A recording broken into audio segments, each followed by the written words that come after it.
Hello and welcome to this week's Q&A. First of all, apologies for it being a bit late on top of my currently enormous sessional workload. Just had some family things, so apologies for that. But here it is, 2 questions today. Quite long questions, so stay with me. But there's some really, really important issues in here, which I think, many of you will benefit from. With everyone who's in the retreat at the moment, I think these are really great questions to explore. So the first one, this is actually a question that came from a retreater, but her question is about a friend, and it is actually about a friend. It's not asking for a friend. It's definitely a genuine question about a friend. My childhood friend moved to the US with her husband and kids a few months ago. She recently revealed a history of her husband telling her that he struggles to find her attractive when she's heavier.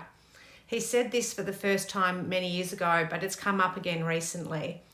His hurtful comments this week included him saying that he regrets having sex with her the other day, which was for the first time in ages, because he could tell she felt very connected to him afterwards, but he didn't feel the same. So he won't do that anymore. My friend is now sleeping downstairs. She's unable to tolerate things and has no idea what to do after putting so much work into their relationship. She's a beautiful, strong person, and she's in a really good place in general, and is actually at peace with her weight, but then has this situation with her husband, and she really wants it to work. Can you suggest what I might be able to offer her as a way forward?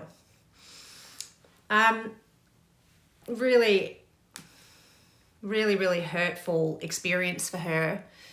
To be objectified for in your physical body in a loving relationship is incredibly painful. What I do think, if we apply what we have in the retreat in terms of offerings, acceptance and compassion, that her husband is obviously, I suspect that he has a history, he might have a history of porn, but obviously from a very patriarchal background, and that sexuality, it is very much at the forefront of how he feels secure in himself in a relationship, and that he may see his wife as, that sex with his wife is a very important part of relationship health and longevity in his mind. So we have compassion for his beliefs. We don't agree with them necessarily. We just say we understand why he might think this way.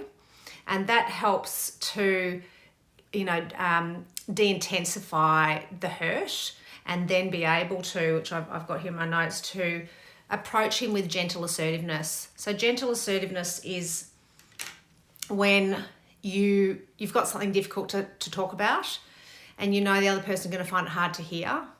So the first step is to acknowledge them for their beliefs without judgment. So in this case, we might say something like, look, I know sex is really important to you, and we for the most part had really good sex life, and it's been really enjoyable, but I'm wanting to share with you how I've been feeling lately, and I'm wondering if it's a good time to talk about that now.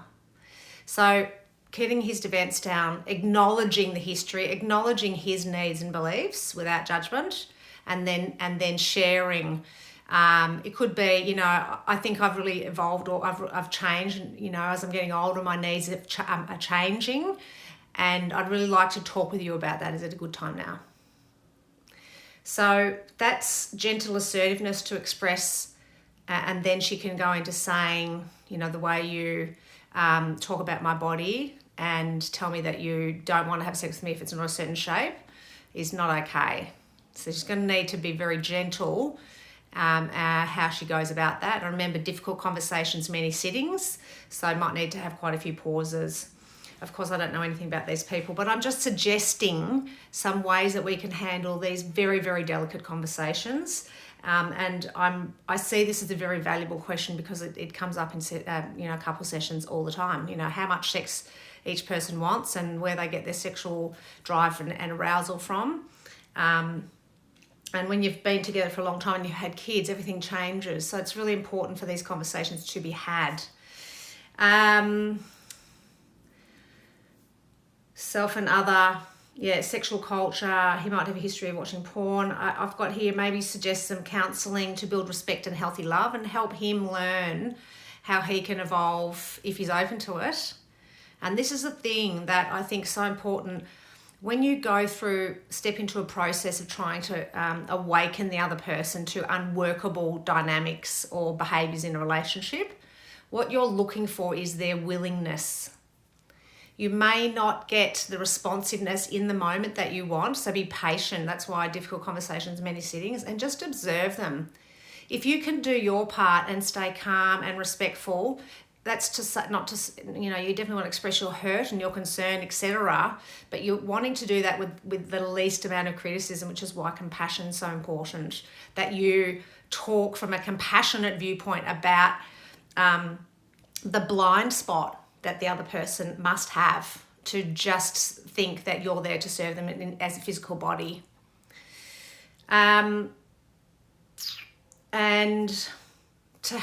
guess one thing that I hope that he could be open to is to learn how to experience her, not just a physical being, that they learn to have some connection and desire that's built from, true intimate connection. Again, what we're looking for in him is willingness and open-mindedness, and also his willingness to see how he's affecting her, and then choosing to change his behaviour, not being told you need to change your behaviour. So that's that one. Good luck with that to you. The next one is about family trauma and family of origin culture and values. And it's a moving one because it's about one of our retreaters whose dad died recently. So first of all, our collective and heartfelt condolences to you for the loss of your dad. So I'll read the question. I listened to the mini session on trauma and how it can affect you throughout your life. I recently lost my dad. He lives in Queensland and had a severe stroke, and it left him without being able to talk, walk, or even eat. My sister was up with him so we could do FaceTime sessions. So our retreat is in Melbourne, and obviously Dad's in Queensland during COVID, so couldn't get there. Each time I saw him, I felt extremely anxious. I felt like my levels were already very high, and with the COVID restrictions playing a part, I also had a health issue, which was worrying me, but all is fine there now. My sisters and I didn't know whether we should wish him to live or die, as we knew he didn't want to be alive in that state. It was something that he had told us. He passed away 6 weeks after he had the stroke, and in some way I'm relieved. We tried to go up to see him, but we couldn't. It was impossible. We were double vaxxed, I feel extremely angry and violated by this sense of injustice, as I didn't get to say goodbye to my dad. After he passed away, I felt like my anxiety had taken over and remembered how powerful it could be, and I'm finding it hard to bring it down.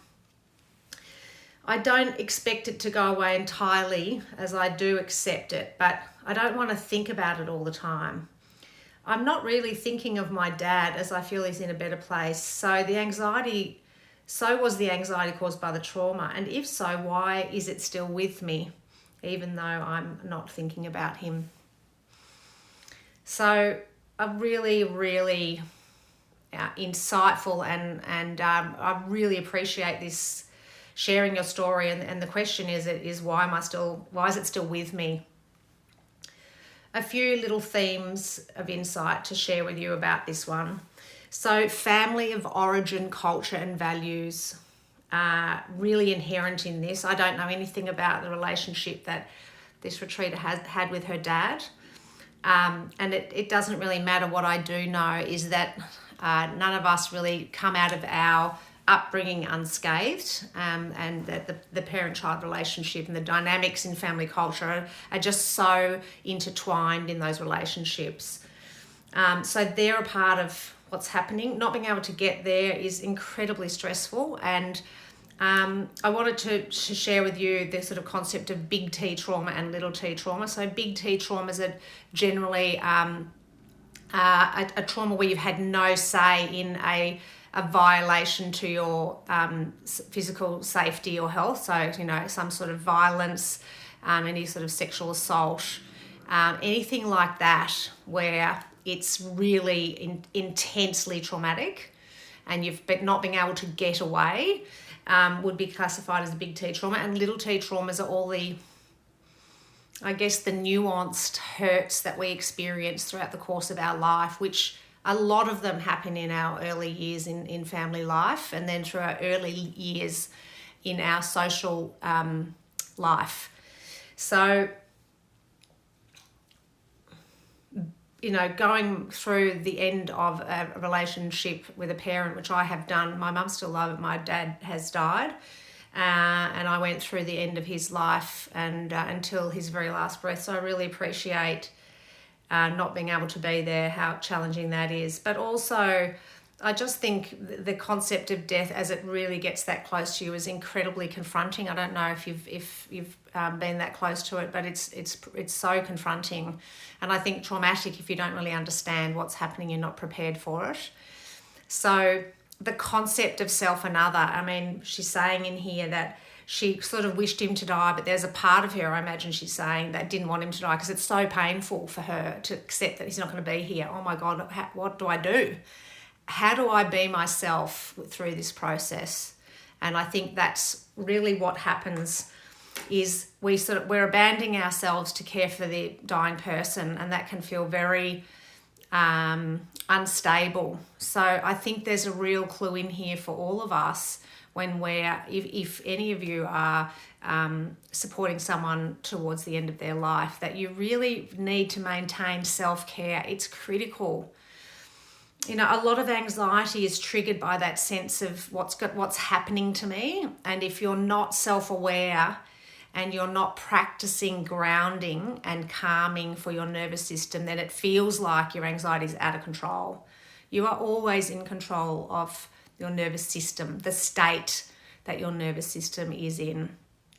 And to trust yourself that those experiences are to be expected. It's the most upsetting I think the best word for it, upsetting time, distressing and confusing time to be saying goodbye to a parent. Even if the parent is dying, you weren't particularly close with, which is in my case, he was still my dad. And I still felt deeply for him as he was coming to the end of his life. And here's a really important thing. Even though I still feel that my dad really let me down in terms of his capacity to love me in a warm way, in lots of ways, I chose to nurture him in a loving way till his last breath, because that's how I wanted to be. I didn't want to let resentment or any of his historical behaviour get in the way of me behaving how I wanted to at the end of his life. I wanted my dad to die feeling loved and accepted by me. I can't speak for my siblings, and really made it clear to myself how they choose to deal with the end of his life is up to them. But this is my path, and these are my values. And I can't encourage you more to really have a think about that for yourself. I know it's in the past now, it's too late for this person, but that's why I wanted to talk about this question, because we're all going to be faced with death to loved ones, and how we approach that is the most important thing, and how we prepare ourselves for it is incredibly important as well. And of course, I think, particularly in Australia, it doesn't get discussed much. But as you can see, I'm up for it. I think they are really important conversations to have with your family or in a sanctum, or with someone like me to help you cope and choose. Make sure that you're very clear about how you want to support that person towards the end of their life. And then the last thing to say about this is about grief. You know, we have a loss here, a major loss of a parent, and grief is, I think grief starts the moment the person actually, when you realise they're dying, it's imminent. Grief starts then. Let yourself cry. Let yourself go through those, tsunami-like waves of despair and fear and just emotion, just that absolutely raging emotional experience within. And just encourage yourself, that's normal, it's okay. You don't have to try and make that go away. Choose some people to be around you in those times. And then then move through the grief process. There's no normal timeline for grief. So take your time, keep your self-care practices really strong, and remember, self-care includes getting support, asking for help. So that's the end of our Q&A for this week. It's nearly up to 16 minutes. Two really, really interesting and important and questions with very, very important themes that I'm sure we can all relate to. So I hope that's been helpful. Keep your questions coming. I will definitely be continuing through the holiday period. So don't hold back. The more questions and reflections you provide, the more we have to explore together. Have a wonderful Christmas, and I will be back here on video next week.